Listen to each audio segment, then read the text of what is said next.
Shavua Tov, Gute Woche. I want to tell story number 140 of the Shivchei of Shem Tov, the oldest source of Baal Shem Tov stories ever published. The title of the story is Maase Beleitz Bebais Rav Kitov. The story of the, it says, Leitz, the devil, the evil creature. I translated as is better known, Mazik, in the house of the Rav of Kitov. And he says in the story, Shamati, I heard from the Rav of our Kehillah, Moreinu HaRav Gedalia, our teacher Rav Gedalia of Linitz, so says the author of the Shivchei of Shem Tov, that the Rav of the community of Kitov, called Rav Moshe. We spoke about Rav Moshe of Kitov in story number 16. Yeah? This Rav Moshe, his daughter-in-law, suffered from Tsar Gidul Banim, the pain of raising children. And in this context actually means something very tragic.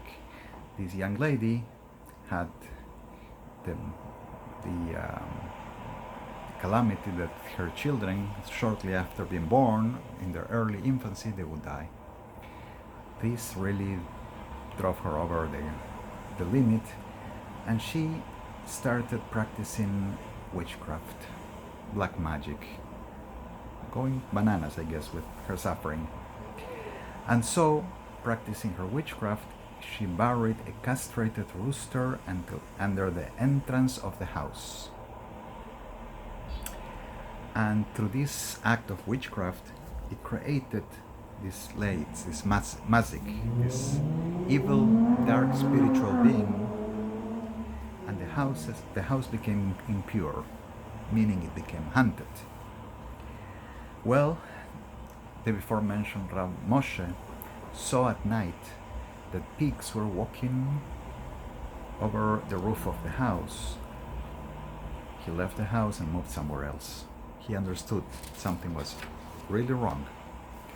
The Mochiach, I assume the Mochiach of Polnoi, that at the time lived in Kitov, Rav Leib of Polnoi, he asked permission from the Rav to live in his house. I will live in your house. To which Rav Moshe answered, if this was a good place to live, I would not have left this place. So the Mochiach said, well, even so, I am going to live in this house. I have problems with my neighbors in the place where I was living before. And he moved to live there. I can only imagine how bad it was with the neighbors that he'd rather live in a haunted house. That's my 2 cents worth, huh? Well, one day the Mochiach was in the small house with his talis and tefillin on, and the door of the house was open, and his toddler child was walking in the hallway. So the Mochiach saw that this Mazik was walking toward the child. He ran, confronted him, and demanded, "What are you doing here?" To which the Mazik replied, "What are you doing here?" Such a chutzpah, how he replied, that the Mochiach understood he needed to get out of there.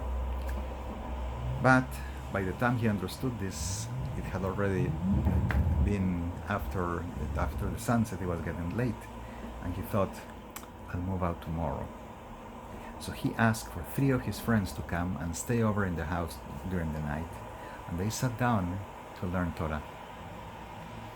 But in one moment, he excused himself and told them he needed to go to sleep. He said, I will go lay down for a while, but you, for God's sake, don't fall asleep.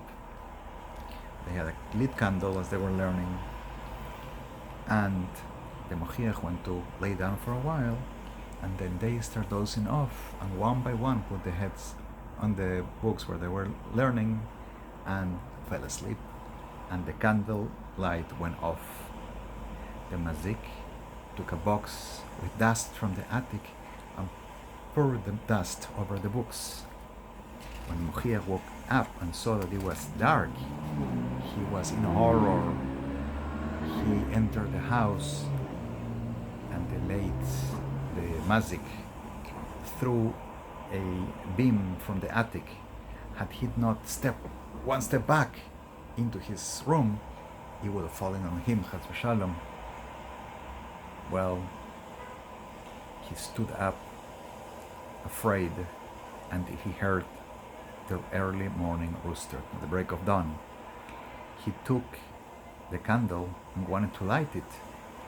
He went to the house of the Rav of Kitov, Rav Moshe of Kitov. He made a sign through the window. He came into the house, and Rav Moshe recognized him, and he was very scared. So asked him, but he refused to answer until the candle would be lit, as it states in the Sefer Hasidim. I am not sure, but must be something about having a candle as a protection in Sefer Hasidim. I don't know the place. Anyway, I know that I don't know the source. Anyway, once when the candle was lit and in his hand, he answered, and he told the Rav everything that happened. Rav Moshe told him, "Didn't I tell you?" Well, when he arrived back in his house, he found his friends sleeping, dust all over the books that they had been learning the night before. That very morning, he packed up and left the house. The house was reduced to ruins. I guess they demolished the house, and the neighbors came and took from what was left over. One took a stool, and one took a beam, and one took wood, I guess, for burning. And the Mochiach also took something from that house. And that night, the Mazik start hitting, knocking at the walls of the house of everyone who took something from that place, and at the windows as well. Knock, knock, knock. Well, it happened the following night, and then the third night as well. And the Baal Shem Tov said to the Mochiach, "I will go for him, for the Mazik, and he will not hit on your house anymore. But now I'm going to lay down for a while, and if you hear the Mazik hitting on the walls, knocking on the walls or the windows, just say, Yisrael ben Eliezer is here. He will not bother you anymore." And so it was. The Mazik started knocking, and the Mochiach said exactly the name as he heard, the Baal Shem Tov's name. Yisrael ben Eliezer is here. And then the Mochiach said, the name of Yisrael ben Eliezer is a useful name to protect from the Mazikim. Shma mina, from this we learn, this is a Talmudic expression, he must be a tzaddik. And he became his close follower. This is how he became his close follower, realizing that just mentioning his name was a protection against Mazikim. Hence, I guess the title Baal Shem Tov, the master of the good name. Not only was he a Baal Shem, a master of God's name, and knew the Kabbalistic combinations of God's name, he was himself a master of a good name. His name itself became a known name of a tzaddik. Well, I'm telling and translating all the stories of the Shivchei Baal Shem Tov. I'm telling them here in the channel in English and in Spanish every Motzei Shabbos, as well as working on a written translation of the entire book for the very first time into Spanish, from Hebrew in Spanish, which I hope to publish. I'm working on translating and editing, and I appreciate contributions for this end. Links below in the description. I dedicate the merit of all these stories of the Baal Shem Tov and telling them to the sake of the Jewish people, especially in Eretz Israel in these challenging and difficult days, particularly those who are being held captive and those in uniform who are fighting for the safe and security of the land and its inhabitants.